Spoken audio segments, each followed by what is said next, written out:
Bismillahirrahmanirrahim. Assalamualaikum warahmatullahi wabarakatuh. Alhamdulillahilladzi ja'ala syahra Ramadan sayyidal ayyami wasyahur wa dha'afa fihi alhasanati wal ujur. Nahmaduhu subhanahu wa huwal azizul ghafur. Asyhadu an la ilaha illallah wa asyhadu anna Muhammadan abduhu wa rasuluh. Allahumma salli wa sallim wa barik ala Muhammad wa ala alihi wa sahbihi wa man ihtada bihudahu ila yaumil qiyamah. Amma ba'd. Ma'asyiral muslimin rahimakumullah.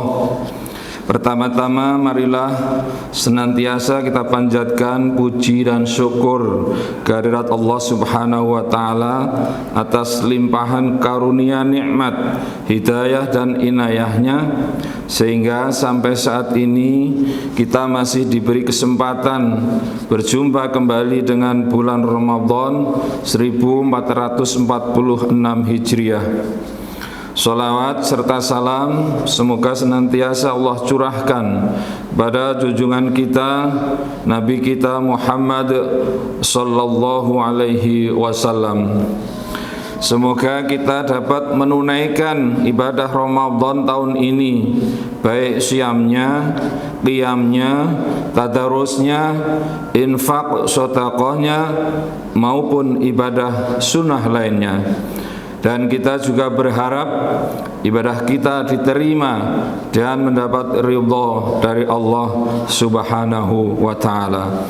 Tentunya kita juga berikhtiar dan memohon agar siam kita dapat menjadikan kita sebagai hamba yang senantiasa bertakwa, sebagaimana firman Allah dalam surah Al-Baqarah ayat 183, la'allakum tattaqun. Ma'asyiras shaimin rahimakumullah. Bulan Ramadan adalah bulan amal soleh. Oleh karena itu, pada kesempatan yang baik ini akan kami sampaikan ceramah singkat dengan judul amalan yang dianjurkan pada bulan Ramadan. Cukup banyak amalan yang dianjurkan untuk kita lakukan pada bulan Ramadan yang sungguh mulia ini. Secara umum kaum muslimin sudah mengetahuinya. Namun tidak ada salahnya kita sampaikan kembali dengan disertai dasar hukumnya untuk menyegarkan ingatan kita, dan semoga kita termotivasi dan tergerak untuk mengamalkannya. Yang pertama dan yang paling utama adalah niat, mengingat sabda Rasulullah sallallahu alaihi wasallam dari Umar radhiyallahu anhu. An Umar anna Rasulullah sallallahu alaihi wasallam qala innamal a'malu binniyat wa innamal likulli imri'in ma nawa. Dari Umar radhiyallahu anhu diriwayatkan bahwa Rasulullah sallallahu alaihi wasallam bersabda, sesungguhnya semua perbuatan ibadah harus dengan niat, dan setiap orang akan memperoleh sesuai dengan niatnya. Hadis riwayat Bukhari dalam kitab Al-Iman. Berkaitan dengan niat akan melaksanakan puasa Ramadan yang diriwayatkan dari Ummul Mukminin Hafsah, Rasulullah sallallahu alaihi wasallam bersabda yang artinya, dari Hafsah Ummul Mukminin radhiyallahu anha, sesungguhnya Nabi sallallahu alaihi wasallam bersabda, barang siapa tidak berniat puasa di malam hari sebelum fajar, maka tidak sah puasanya. Hadis diriwayatkan oleh Al-Khamsah.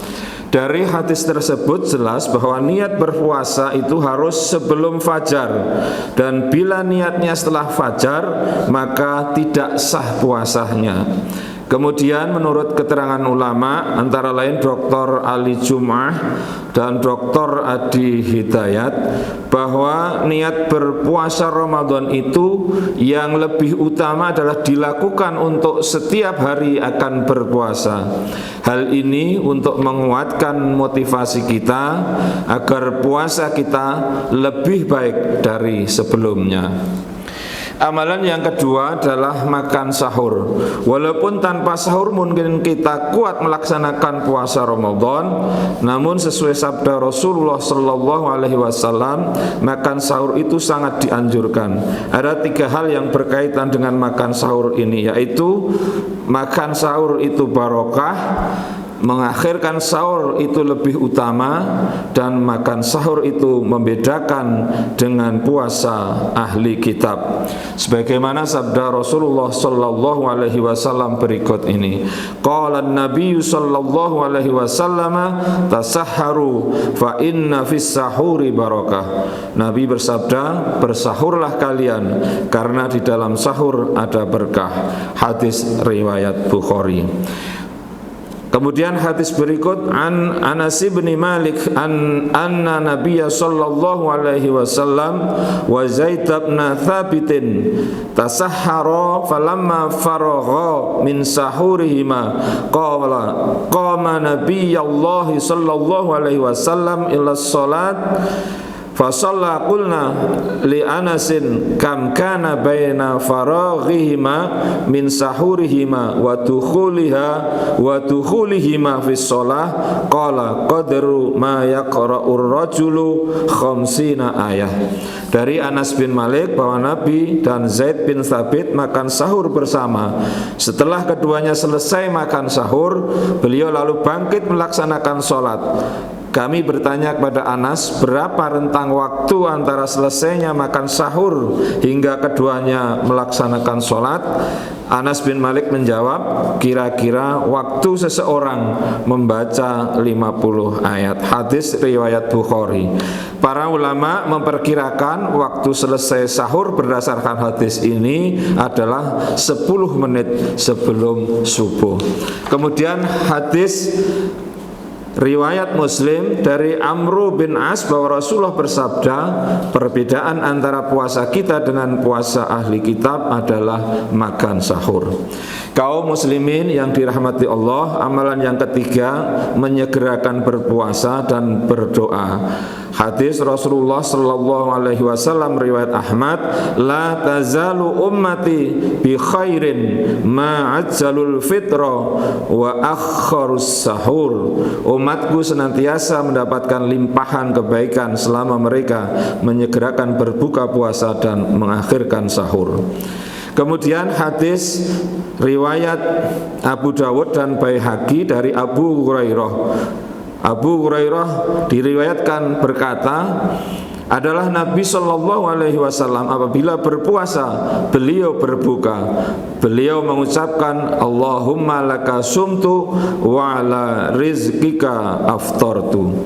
Adapun doa berbuka puasa berdasar hadis Nabi sallallahu alaihi wasallam yang diriwayatkan Abu Dawud dari Ibnu Umar adalah dari Ibnu Umar radhiyallahu anhu, ia berkata, apabila Rasulullah sallallahu alaihi wasallam berbuka, beliau berdoa, zahabadh dhama'u wa btallatil uruqu wa thabatal ajru insyaallah.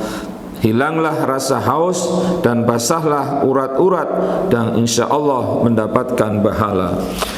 Kaum muslimin rahimakumullah, amalan yang keempat adalah sholat tarawih atau disebut juga qiyamu Ramadan. Sabda Rasulullah sallallahu alaihi wasallam, "Man qama Ramadhana imanan wa ihtisaban ghufira lahu ma taqaddama min dzambih."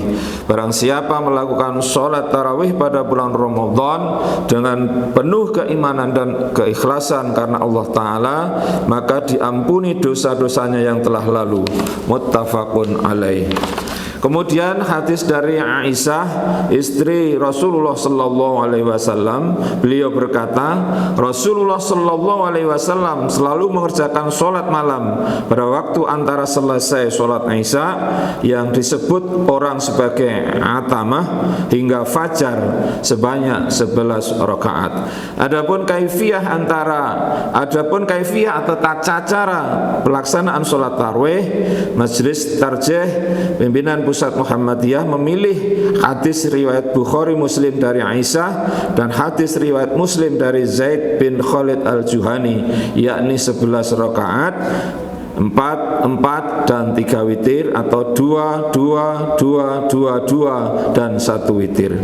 Sebelum mengerjakan qiyamul Ramadan disunahkan mengerjakan sholat sunnah 2 rakaat atau disebut sholat iftitah sebagaimana dijelaskan dalam hadis an Abi Hurairah anin Nabi sallallahu alaihi wasallam qala idza qama ahadukum minal laili falyaftah sholatahu bi rak'ataini khafifataini. Dari Abu Hurairah, Nabi sallallahu alaihi wasallam diriwayatkan bahwa beliau bersabda, jika salah satu di antara kamu mengerjakan qiyamul lail, hendaklah ia membuka atau mengerjakan salatnya dengan salat 2 rakaat ringan. Hadis riwayat Muslim.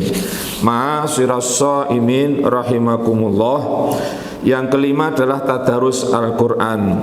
Membaca Al-Quran juga termasuk dalam ibadah paling utama di antara ibadah-ibadah yang lain.